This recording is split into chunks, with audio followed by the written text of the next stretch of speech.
Like ناظرین، آپ کا بہت شکریہ، آپ ہمارے ساتھ ہیں اور ہمارے مہمان گرامی سینئر صحافی تجزیہ کار کالم نگار سعید آسی صاحب بھی ہمارے ساتھ ہیں۔ بات ہو رہی تھی ناظرین مساق جمہوریت کی، بات ہو رہی تھی اکٹھے بیٹھنے کی، اور جب تک سیاسی قیادت جو ہے وہ اکٹھی بیٹھے گی نہیں، یہ انتشار جو ہے، سیاسی انتشار، معاشی انتشار اور معاشرتی انتشار جو ہے وہ بڑھتا ہی چلا جائے گا۔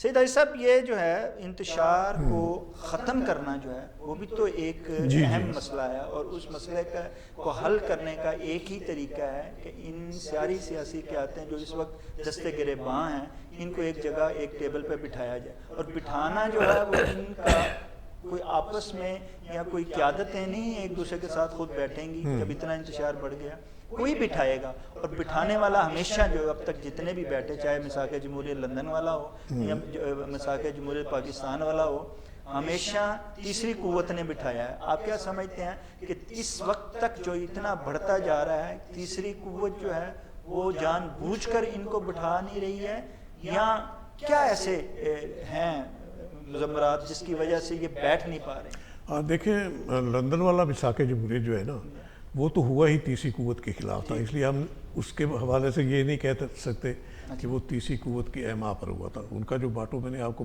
عرض کیا نا، وہ یہ تھا کہ ہم جو سیاستدان ہیں، ہم کسی کو یہ موقع نہیں دیں گے کہ وہ ہمارے کندھے پر بندوق رکھ کر چلائے، جیسا کہ ماضی میں ہوتا رہا ہے۔ اب یہ بدقسمتی ہے کہ اب وہ جو ہیں جماعتیں مساق جمہوریت والی، وہ ساری ایک پلیٹ فارم پر اکٹھی ہیں اس وقت۔ دوسری طرف صرف پی ٹی آئی اور اس کا قائد عمران خان ہے، جو ضد، انا پرستی، بغض، عناد، جو بھی آپ کہیں، وہ سارا اس کے دل میں ہے، اور وہ چیز اسے قریب نہیں، ان کے جن کو اپنے تئیں اس نے اپنے مخالف بنایا ہوا ہے، تصور کیا ہوا ہے، اور وہ سمجھتا ہے کہ وہ ایک محاورہ ہوتا ہے نا کہ راج کرے گا خالصہ تے باقی رہے نہ کو، یہ ذہنیت ان کی کہ میرے سوا کوئی اہل ہی نہیں اس ملک میں ملک کی باغ ڈور سنبھالنے کا، سیاست کرنے کا۔ جی آپ کا بالکل ٹھیک ہے، ایک تجزیہ نگار ہوتے ہوئے یقیناً آپ اس پہ بالکل آپ کے پاس اس کے دلائل بھی ہیں، لیکن ایک عام جو ہے ایک یہ بھی تاثر ہے کہ عوام جو اس کے پیچھے ہیں اور اتنی اسے جو شور، اس کی وجہ بھی یہی ہے، ہم اسے انا سمجھتے ہیں، حالانکہ وہ کہتا ہے کہ جب ایک کرپٹ قیادت ہے، آپ نے اس کو اتنے کیسز کے بعد جو ان کے خلاف ہیں، آپ نے ان کو ایک تشہیر کر دی کہ یہ لوگ، اور پھر ان میں سے نااہل بھی ہو گئے ایک دو، جب یہ ہو گئے اور عدالت نے ان کو مستند کہہ دیا کہ جناب یہ جو ہیں وہ کرپشن میں ملوث ہیں اور نااہل قیادت ہے، ایک نااہل قیادت کے ساتھ، ایک کرپٹ قیادت کے ساتھ ایک آنسٹ قیادت جو ہے وہ کیسے ایک بیانیہ ہے، اب اس پہ اگر وہ بیٹھ جاتا ہے، دیکھیں نا، تو پھر ان میں اور اس میں فرق کیا رہے گا؟ عوام اس چیز کو قبول نہیں، اور وہ عوام کے لیے وہ چاہے بیٹھنا بھی چاہے تو عوام اسے بیٹھتا ہوا دیکھنا نہیں چاہتے۔ کیا آپ سمجھتے نہیں کہ یہ انا سے زیادہ اس کی مجبوری ہے؟ دیکھیے، میں آپ جہاں تک آپ نے بات کی ہے نا کرپشن والی، کہ وہ سارے کرپٹ ہیں اور یہ دیانتدار ہے، اب الیکشن کمیشن کا جو فیصلہ آیا فارورڈ فنڈنگ کیس میں، اس کے بعد کیا اس پر لیبل لگ سکتا ہے دیانتداری کا؟ یہ بھی اسی لائن میں آ گیا ہے۔ اب جی نے کہہ دیا نا جی کہ وہ جانبدار ہے، الیکشن کمیشن جانبدار ہے، یہ فیصلہ عدالت نے کیا تھا۔ اگر عدالت کر دیتی ہے، واقعی دیکھیں جی، عدالت اگر، میں یہی اگلا سوال تھا لیکن وہ آپ نے پہلے اس کا جواب دیا تو میں نے کہا اس کو آگے لے کے اس سوال کو کر دیتے ہیں کہ وہ عدالت اگر یہ قرار دے دیتی ہے کہ یہ بھی آنسٹ نہیں ہے اور یہ نااہل قرار دے دیتی ہے، تو لازمی بات ہے کہ عوام کے پاس پھر چوائس نہیں رہے گی کہ وہ کہے کہ عمران خان دیانتدار ہے اور وہ بددیانت ہے۔ آپ کیا سمجھتے ہیں کہ واقعی عدالت کے ذریعے وہی تو -1 فارمولہ ہے؟ یہ اس وقت جو ٹیمپو اس نے بنا دیا ہے، عوام کا جو ذہن بنا دیا ہے، یہ کسی عدالت کے فیصلے کو عوام قبول نہیں کرے گی، یعنی جو اس کے ساتھ ہے عوام، میں پورے عوام کی بات نہیں کرتا، جو اس کے فالوورز ہیں، جیسے بھی فالوورز بنے، وہ عدالت نہ الیکشن کمیشن کو قبول کریں گے، نہ کسی عدالت کو قبول، اگر فیصلہ اس کے خلاف ہوا تو اس میں اب کیا نتیجہ آپ نکالیں گے؟ دیکھیں پھر اس کے تو عوام جو ہے، یہی سوال آپ سے کہ پھر اس کا مطلب ہے کہ عوام کی عادت بن گئی ہے کہ وہ آزمائے ہوں کو آزمائے گا، اور جو ان کا اپنا فیصلہ ذہن میں اگر انہوں نے دیانتدار کو قبول کر لیا کسی کو دیانتدار، تو پھر اسے انہوں نے بدیانت نہیں تصور کرنا. تو اسی وجہ سے تو عوام جو ہے وہ آج تمام مشکلات کا شکار ہے. دیکھیں نا، یہی میں پوچھنا آپ سے چاہ رہا ہوں کہ آپ یہ کہتے ہیں نہیں کہ جب تک عوام کی، جیسے ہم کہتے ہیں کہ قیادت کی سوچ بدلے، اس طرح اصل تو عوام کو اپنی سب سے پہلے سوچ بدلنا پڑے. آپ کیا سمجھتے ہیں؟ یہ سوچ بدلنا پڑے گی، یہ بالکل میں آپ کے ساتھ ہوں، لیکن یہ سوچ بدلنے ہی نہیں دیں گے. یہ اتنی گرد اڑا رہے ہیں، اتنی دھول اڑا رہے ہیں، اتنا طوفان اٹھا رہے ہیں کہ کوئی اچھی چیز، کوئی اجلا چہرہ نظر ہی نہ آئے کسی کو. ٹھیک ہے نا؟ تو اس گرد میں، اس گرد آلود فضا میں آپ کیسے توقع رکھ سکتے ہیں کہ کوئی فیئرٹی ہوگی، کوئی انصاف کی عملداری ہوگی، کوئی قانون کی عملداری ہوگی، کوئی آئین کی بالادستی ہوگی؟ وہ تو ساری قدریں ہی غارت ہو گئی ہیں. ٹھیک ہے نا؟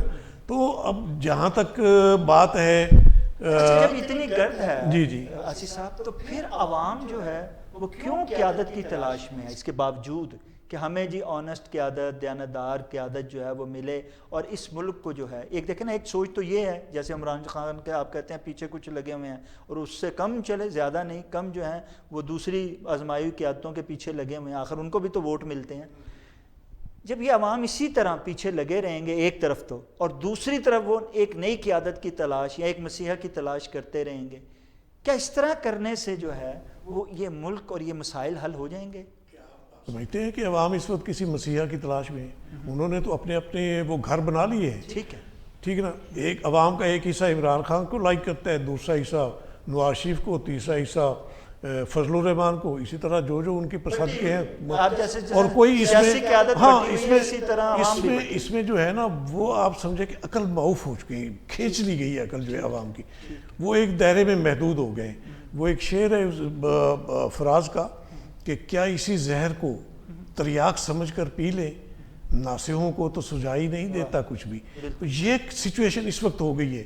عوام تو اس زہر کو جو ان کے لیے جان لیوا ہے اس کو پینے کو تیار بیٹھے ہیں، آگے کا سوچتے ہی نہیں ہیں. اچھا، اس زہر سے ہمیں نجات حاصل کرنے کے لیے یا اس سے بچنے کے لیے کیا ایسا آپ سمجھتے ہیں کہ ایسا تدارک ہونا چاہیے، ایسا تریاق دریافت کرنا ہو، یا آپ کو کیا نظر آتا ہے اس میں؟ بالکل یہ آپ نے یہ صحیح ایجیٹیٹ کیا ہے. یہ بہت تفکر والی بات ہے. یہ پاکستان کی سلامتی وہ سٹیک پر لگی آپ کو، میں سمجھتا ہوں کہ ایک طرح سے اس کے لیے جتنے بھی سٹیک ہولڈرز ہیں، جو بھی بگاڑ سوار کے ذمہ دار ہیں، جو بھی الجھاؤ کے ذمہ دار ہیں، جو ادارہ جاتی کارکردگیاں پرفارمنسز ہیں، ان سب کو ایک ٹیبل پر بیٹھنا ہوگا. اس میں چاہے اسٹیبلشمنٹ ہے، چاہے عدلیہ ہے، چاہے پولیٹیشنز ہے، یہ سب کی ذمہ داری مساوی ذمہ داری ہے کہ اس وقت پاکستان کے استحکام کا سوال ہے، پاکستان کو بچانے کا سوال ہے، اس وقت سسٹم کو جو ہے نا وہ ساتھ لے کر چلنے کا سوال ہے. اگر یہ نہیں ہوں گے تو خدا نہ کرے ہمارا دشمن جو ہے وہ طاق میں بیٹھا ہوا ہے، وہ پاکستان کی چھوٹی سے چھوٹی کمزوری پر بھی نظریں جمائے ہوئے کہ جب اسے موقع ملے. بحیثیت تجزیہ کار جب اتنی قریب سے اس چیز کو دیکھ رہے ہیں اور اخذ کر رہے ہیں، تو لازمی بات ہے کہ ریاست کے مقتدر جو حلقے ہیں وہ تو آپ سے بھی گہری نظر سے دیکھتے ہیں. کیا وجہ ہے؟ آپ یہ اس پہ ذرا روشنی رکھ، کیا وجہ ہے کہ وہ خاموش کیوں ہیں، تماشائی کیوں بنے نظر آتے ہیں عوام کو یا ہمیں؟ دیکھیں، نہ وہ خاموش ہے نہ تماشائی. ٹھیک ہے، وہ جو کردار ادا کرنا چاہتے ہیں وہ کردار ادا کر رہے ہیں، اور وہ خود کردار معاف کیجیے ملک کی فائدے کا نہیں ہے. ان کے اپنے مفادات ہیں، ان کی اپنی جو ہے جو اپنے مفادات ہیں کہ کیسے ہم نے اس سسٹم میں خود کو کیسے مستحکم بنانا ہے، یہ ان کی سوچ ہے. تو میں یہی سمجھتا نہیں، لیکن ایک طرف تو وہ مقتدر ادارے کہتے ہیں کہ ہمارا سیاست میں کوئی عمل دخل نہیں ہے، اور اس دفعہ پہلے تو چلے ہم سے غلطیاں ہوئیں، لیکن اس دفعہ ہم نہ غلطی کرنے کی پوزیشن میں ہیں، نہ ہی ہم نے کوئی غلطی کی ہے، اور نہ ہی ہم غلطی کو کرنا چاہتے ہیں. کیا یہ غلطی ہے کہ انتشار کے وقت جو ہے، جیسے ان کا کام جو ہے ریاست کا تحفظ کرنا، اس کی حفاظت کرنا، اسی طرح ریاست جب کسی بحران کا شکار بہت زیادہ ہو رہی ہے تو اس کو بھی بچانا یا اس گرد و غبار کو جو ہے وہ ختم کرنا بھی تو ان کی ذمہ داری میں شامل ہے. کیا وجہ ہے جب یہ ساری ذمہ داری ہے اور مفادات جیسے آپ نے کیا وہ بھی چاہے ہوں؟ دیکھیں استحکام میں ہی سب کے مفادات بھی پورے ہوتے ہیں. اگر وہ چاہتے ہیں کہ ہم سیاست میں مداخلت بیک ڈور پہ بھی اگر وہ خاموشی سے بھی اس میں رہنا چاہتے ہیں تو اس کا بھی طریقہ یہی ہے کہ پہلے اس کو استحکام تو لایا جائے اس سیاست کا. تو یہ جو انتشار کا ایجنڈا ہے یہ تو بیرونی ایجنڈا ہے. ہماری جو دشمن قوتیں ہیں یا جو بڑی قوتیں ہیں وہ نہیں چاہتی کہ پاکستان میں استحکام آئے. اب کیا آپ سمجھتے ہیں کہ یہ بات تو بہت بڑی ہے تو کیا وجہ ہے کہ یہ بیرونی ایجنڈے پہ کام ہو رہا ہے یا کہ اندرونی ایجنڈے کو نظر انداز کیا جا رہا ہے؟ دیکھیے شاہد صاحب بہت دل گرفتگی کے ساتھ یہ میں بات کر رہا ہوں کہ جو ہماری اسٹیبلشمنٹ ہے اس کو ملک کا مفاد جو ہے نا اسے شاید ایسے لگتا ہے جیسے کوئی غرض نہیں ہے, کوئی دلچسپی نہیں ہے. ٹھیک ہے. ابھی دیکھیے یہ خود کو نیوٹرل کہتے ہیں لیکن جو معاملات ہمارے اساکرِ پاکستان کے سربراہ کی طرف سے اس وقت جو ایکٹیویٹیز ہیں کیا وہ ان کی ایمبٹ میں آتی ہیں؟ مثلاً یہ جو امداد کے لیے فون کرتے ہیں دوسرے ممالک کو, دوسرے ممالک کے سفیروں سے ان کے بیٹھ سے ملاقاتیں کرتے ہیں, کیا یہ ان کے ایمبٹ میں ہے؟ آئینی اختیارات جو ہے نا یہی ہم ایجیٹیٹ کرتے رہے ہیں پہلے کہ جو ادارے اس وقت موجود ہیں ملک میں جن کی آئینی ذمہ داریاں ہیں, آئین میں جن کی ذمہ داریاں متعین ہیں, وہ اپنی ان ذمہ داریوں تک محدود رہیں, خود کو محدود رکھے تو کبھی کوئی مسئلہ پیدا ہی نہ ہو.